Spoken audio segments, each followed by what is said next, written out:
This channel does not promote any violent, harmful, or illegal activities. All content provided by this channel is meant for an educational purpose only. হয়েছিল জোর করে, কিন্তু কার্যত সব পুলিশই সেখানে ছিল এবং যে বিধানসভা নির্বাচনে বা যে কোনো নির্বাচনে পুলিশ ল অ্যান্ড অর্ডারের দায়িত্ব এবং কেন্দ্রীয় বাহিনীর সঙ্গে সহযোগিতা করে তাদের সম্পূর্ণ নির্বাচন পরিচালনা করার ক্ষেত্রে গুরুত্বপূর্ণ ভূমিকা থাকে। সেখানে তারা এই দীঘাতে মহিলা পুলিশ কর্মীদের পুলিশ ওয়েলফেয়ার অ্যাসোসিয়েশনের দ্বারা আয়োজিত দ্বিতীয় সম্মেলনে তাদের নিরপেক্ষতার যে চাদরটা বা তাদের যে আইনগতভাবে যেটা তারা করতে পারেন, যেটা তারা করতে পারেন না, সেটা তারা ওখানে সমুদ্রে বিসর্জন দিলেন। আমি এদের বিখ্যাত করতে চাই না, এরা একদম মমতা ব্যানার্জির ভৃত্য শ্রেণীর লোক। তবুও সাব ইন্সপেক্টর এবং ইন্সপেক্টর এবং একজন ডিসিপি, তিনজনের বক্তৃতা আপনাদেরকে আমি শোনাচ্ছি। প্রথমে আমি জ্ঞানেশ কুমারজিকে পাঠানো আজকে সকাল 10টার সময় মেল চিঠিটা আপনাদের সামনে প্রথমে রাখছি স্ক্রিনে। আর বিজেপি মিডিয়া গ্রুপে আপনারা এটা পেয়ে যাবেন।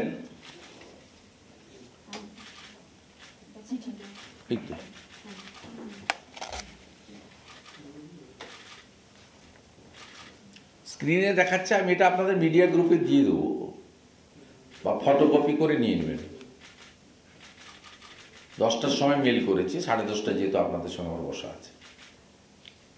টানুন টানুন, শুধু দেখিয়ে দেন, পেয়ে যাবেন, তো পড়তে পারবেন অনেকটা। মূলত আমার অভিযোগ হচ্ছে পশ্চিমবঙ্গ পুলিশ ওয়েলফেয়ার অ্যাসোসিয়েশনের কোন সদস্যকে মডেল কোড অফ কন্ডাক্ট চালু হওয়ার দিন থেকে নির্বাচনী আচরণবিধি প্রত্যাহার পর্যন্ত নির্বাচন এবং নির্বাচন সংক্রান্ত প্রত্যক্ষ পরোক্ষ কোনো কাজে রাখা যাবে না। যেহেতু ফেব্রুয়ারি মাসে আমরা ধরে নিতে পারি এমসিসি চালু হবে, হঠাৎ করে না বলে 3 মাস আগেই ইলেকশন কমিশনকে আমি এই বিষয়ে জ্ঞাত করলাম, যাতে তারা বিকল্প ব্যবস্থা নিতে পারেন। সেটা কি ব্যবস্থা নেবেন তাদের ব্যাপার, তাদের ফুল বেঞ্চের ব্যাপার। তারা কেন্দ্রীয় বাহিনী দিয়ে শর্ট গ্যাপ ম্যানেজ করবেন, পুলিশের কিছু কাজ আছে যেগুলো কেন্দ্রীয় বাহিনীর কাজ নয়, অন্য রাজ্য থেকে পুলিশ এনে তারা এই বিষয়ে এখন থেকে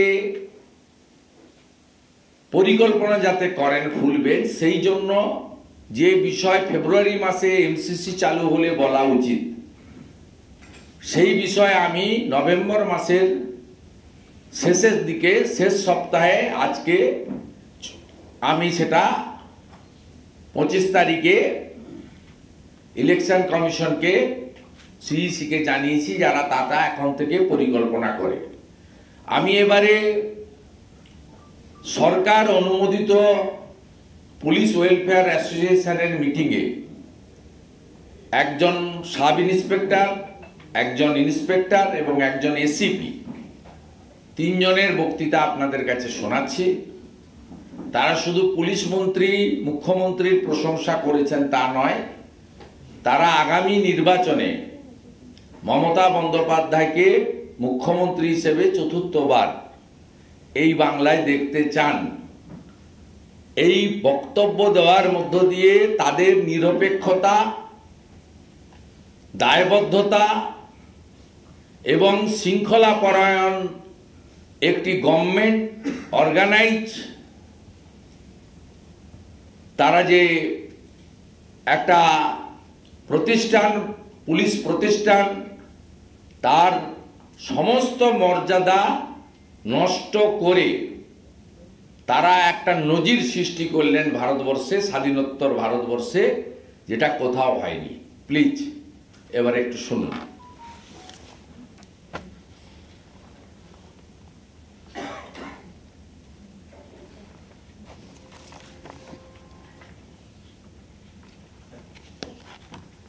সামনে ইলেকশন আসছে, অনেকে অনেক কথা বলবে, বিয়ের নাম নিয়ে অনেক কথা চলছে। আপনারা শুনে রাখুন, আমরা পশ্চিমবঙ্গ পুলিশ 2 মাসের মাইনে পাই। সেন্ট্রাল হারে দিয়ে আমারও দাবি আছে, আপনারও দাবি আছে, প্রত্যেকেরও দাবি ওই আছে। পোর্শনটা শোনো, ওই ভোট। কিন্তু পাশাপাশি তোমরা নেবে এফিডেভিট দিয়ে বলো আজ সুপ্রিম কোর্টে যে আমরা ওই দাবিগুলো মেনে নেবো। মাইনে পেলো, তাদের কিছু অংশ কি একটা জায়গায় বসে আন্দোলন করছে, আসল সত্য তথ্য বলছে না। রাজ্য সরকার কি দিচ্ছে, আমরা কি পাচ্ছি, সেই অভিভাবিকা আন্ডারে ছাতার তলায় আমরা আছি। দিন এসছে, আগামী দিন আসছে, আমাদের ঋণ শোধ করার দিন। সকলে একসাথে হন, এক ছাতার তলায় থাকুন। আমাদের মুখ্যমন্ত্রী, আমাদের অভিভাবিকা, আগামী ভারতের কান্ডারি, সেই দপ্তরের কোনো অসুবিধা থাকবে বলে আমি মনে করি না। সুতরাং আগামী দিনে তার আশীর্বাদে সমস্ত কিছু পূর্ণ হবে এবং আগামী দিন যিনি আমাদের আশীর্বাদ করছেন তার ঋণ পূরণ করার দিন। সুতরাং আপনারা তৈরি হন। আমরা দীঘায় এসেছি। জয় জগন্নাথ এবং জয় বাংলা বলে আমি আমার বক্তব্য শেষ করছি। আপনারা বুকে হাত দিয়ে বলুন, ভারতবর্ষে অনেক ধর্মের নামে উনি নারী, উনি পারেন, বিরাট একটা আর আমরা পারি। আমার ইচ্ছা, তার ভাবনা, বৃহত্তর পরিবারকে লড়াইয়ে এগিয়ে নিয়ে যাওয়া, এটাই হচ্ছে আমরা আগামী দিনে যিনি আমাদেরকে প্রতিনিয়ত দেখেন তাকে দেখতে পারি। সেই ভাবনা আজকের এই সম্মেলন থেকে আমরা নিয়ে যাব।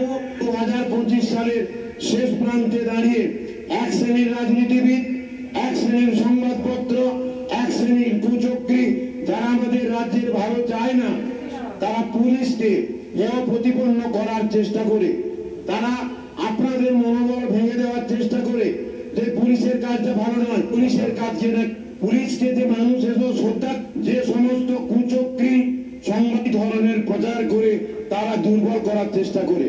কেন আমরা দীঘাতে দ্বিতীয় রাজ্য সম্মেলনের জায়গা হিসাবে বেছে নিলাম? আপনারা যে আমরা কিছুদিনের মধ্যে প্রচুর মত পাই, আমরা ব্যবস্থা নিচ্ছি।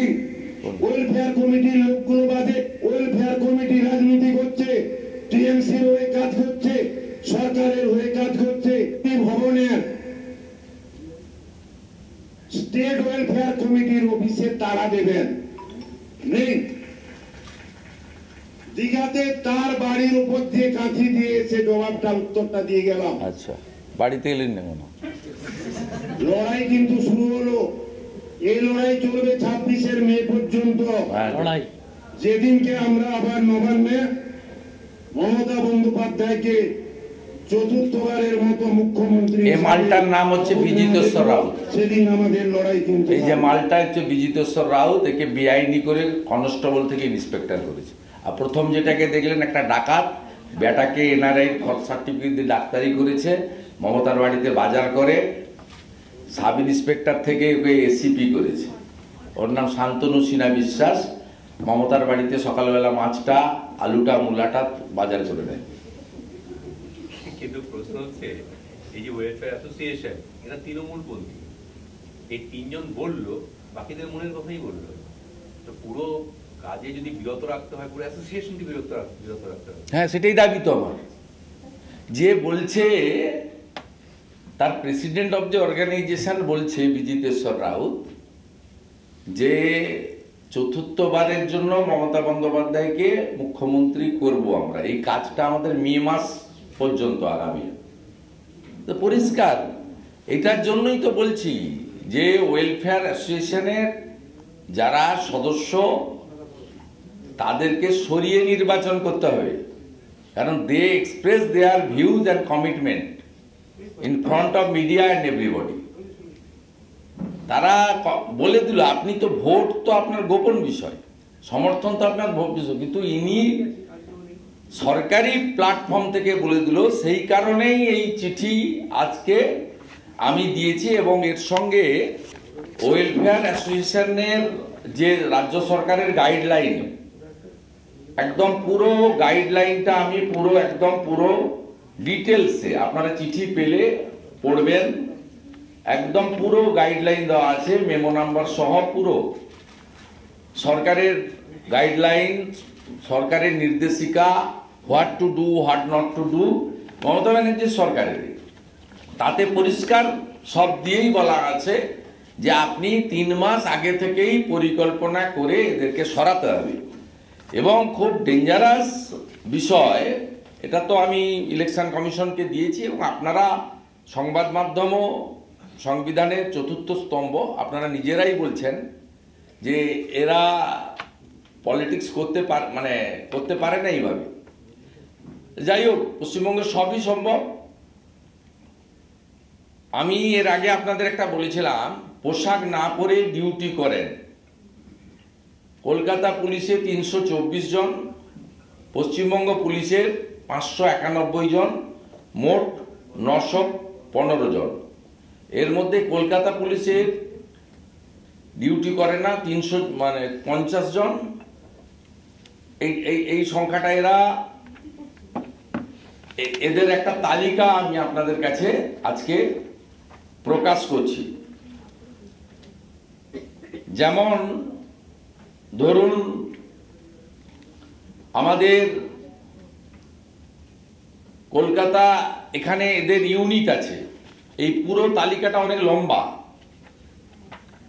আপনি যদি দেখেন রিটায়ারমেন্ট ইউনিট, ওটা ছেড়ে দেন, first BN KP unit committee, chairman হচ্ছেন DC Shri Amit Barma IPS, by virtual office post. উনি ডেজিগনেশন অনুযায়ী, যেহেতু ওটা সরকারি কমিটি, দলের কমিটি নয়। এবারে convener ASI Arnab Ghosh, joint convener Amit Pal, joint convener Milal Kanti Panja, CC member Mohammad Abdul Hadi Sipai, CC member Ranjan Biswas, CC member Abhijit Mondal, CC member Mohammad Kamruzzaman Sheikh.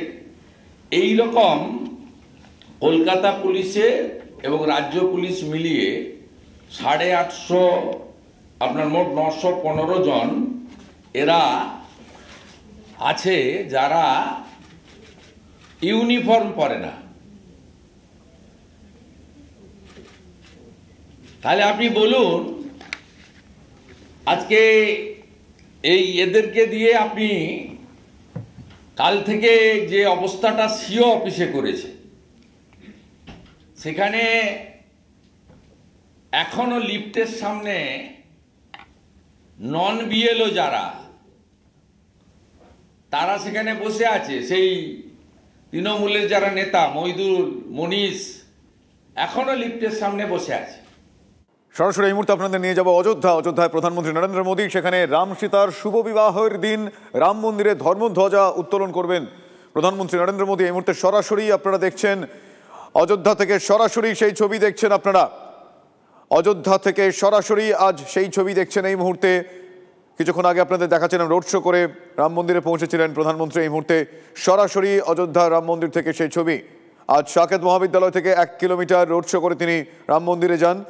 এই মুহূর্তে রাম মন্দির থেকে সরাসরি সম্প্রচার আপনারা দেখছেন TV9 বাংলার পর্দায়।